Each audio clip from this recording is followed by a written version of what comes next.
Hi everyone, welcome back to Malaga. I'm still here, the sun is still shining, and in the past few weeks or so, I've mostly been shooting with film. I've been using Portra, lots of Instax Square, and for this collection, 2 rolls of Kodak Ektar 100. These rolls had been waiting patiently in the cold of my refrigerator for many months, hoping that one day I would take them on holiday with me. Finally, they got their wish, and this is what we saw. It's a film that I've been wanting to use for a long time, and I'm happy to have used it here first. Not wanting to get too technical, it appears to be a good film for when the sun's out, and here in Malaga, the sun is very often out. All of these pictures are with Ektar and my Contax T2, the one film camera that I brought with me on this trip. This time, instead of taking my film to the local camera shop and having to struggle to explain in bad Google translated Spanish exactly what I wanted, I posted them home to be developed and scanned by the company that I usually use.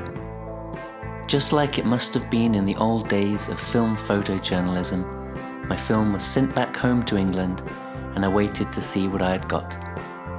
A week later, I was sent a download link by email, and the negatives were posted back to my home in England, ready for when I return. I'd recommend doing the same if you're travelling.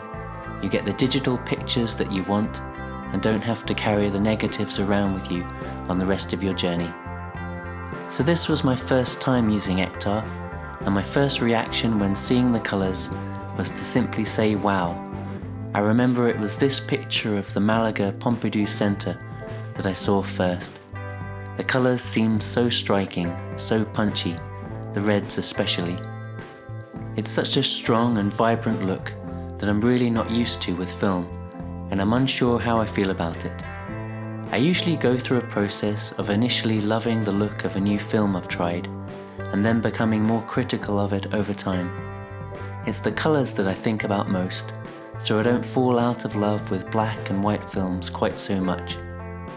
Of course, the look varies depending on the subject, the colours, and the light in each picture. However, Ektar 100 gives everyday scenes a feel that is a step away from reality in an interesting way. Looking at some of these pictures even reminds me of photorealistic or hyperrealistic paintings. These paintings mirror the look of reality with an uncanny precision, but not perfectly. Similarly, with these Ektar photos, I felt I was looking at images that were aspiring to show reality perfectly and cleanly. They are photos after all, but that vibrancy makes it feel just ever so slightly artificial.